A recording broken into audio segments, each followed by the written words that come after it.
All right. What are we looking at here? Um, Consumer sentiment is at crisis levels. U.S. consumer perception of the economy is below the financial crisis low. Um, I don't know. You're all old enough, right? You know, financial crisis. That's 2008. Um, so that would be bad, right? This comes as wages fail to keep up with the rising prices while the job market is deteriorating for the third year straight. So let's take a look at this. Again, we could do. I don't think we need this chart, so we can just do a regular search there.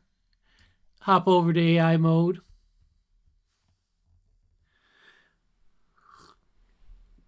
Now, do we want to read this, or do we want to just jump straight to one of our follow-ups? One thing I'm just going to stress this again about follow-ups is that you don't have to necessarily read what first comes back before you use a follow-up. If you kind of know what you want, I had one about veracity, I think, didn't I? Veracity in background, veracity. Give me the background to this claim and the discourse on it. I don't know. I haven't used this one yet. So let's try this one. So this is just like, give me the background to this. Because this is making a historical comparison, right? And also, like, if something here is wrong, let me know. So again, historical claims, so kind of the background on it seemed to make sense. So, I like this. This is pretty good. The claim: U.S. consumer sentiment is at crisis levels. Wow. Okay, largely true. That's waking me up. Oh man, I was like, I don't know if the coffee's strong enough this morning, and then I'm like, oh, consumer sentiment is at crisis level. Veracity, largely true. Okay. The current consumer sentiment is indeed hovering around historic lows, comparable to, or even below those experienced. That seems bad. So I guess Michigan's consumer sentiment index might be a common metric. Recently reported readings in the low to mid 50s range. I'm just going to pop this up here. Economic, yeah, I just wanted to check the dates. So this isn't a full track it down, but one of the things you do when you track it down is you might want to track something down to figure out the date is published. So I'm just hitting this here because I just want to make sure that there are some references here that are recent, that this isn't like pulling from something back in July.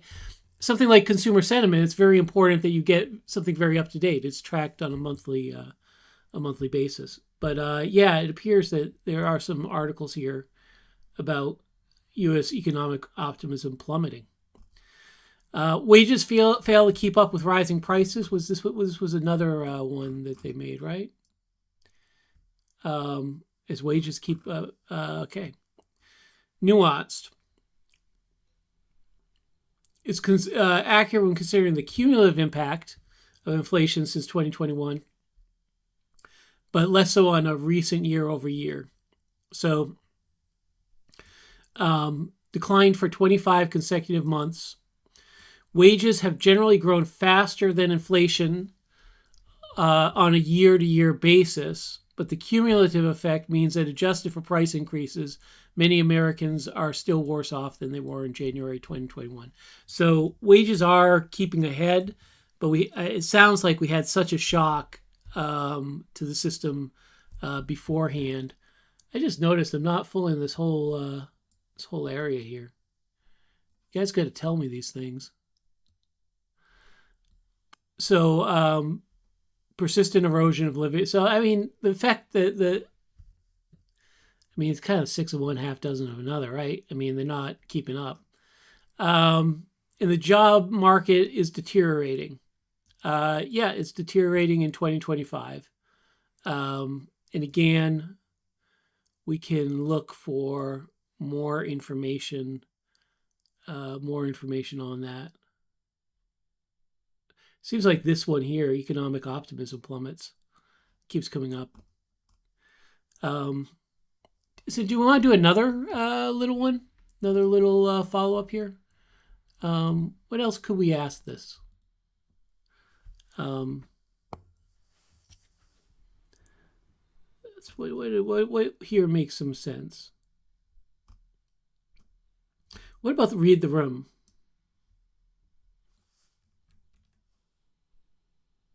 And let's focus it. Let's focus our read the room on. Think about the.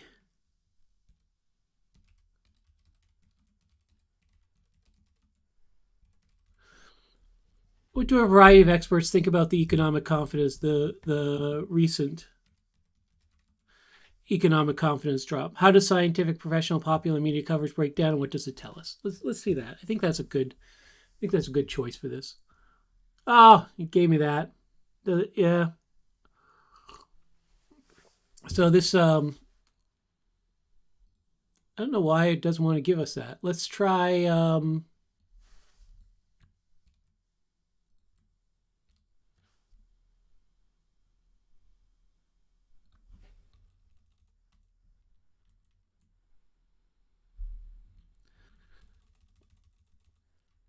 I don't know. I still don't fully know why it sometimes does this and why sometimes it doesn't. But yeah, it's just not going to give us an answer on that. So we might want to.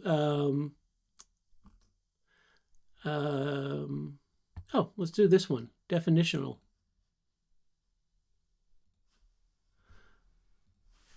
You should probably pursue this other question too, but let's do definitional. My hair is always a mess in the morning, huh? All right. Oh, it does this sometimes, right? So I'm glad it errored in this way because I've seen it before, but I've never captured it while recording. Sometimes you'll say, are there any definitional or metrics issues I should be aware of to interpret this event? And AI mode has just forgotten the event.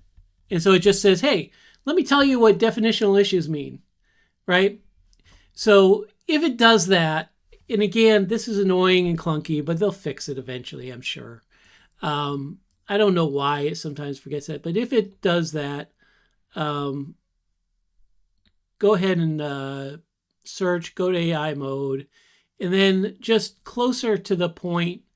I don't know why it reset like that. So annoying.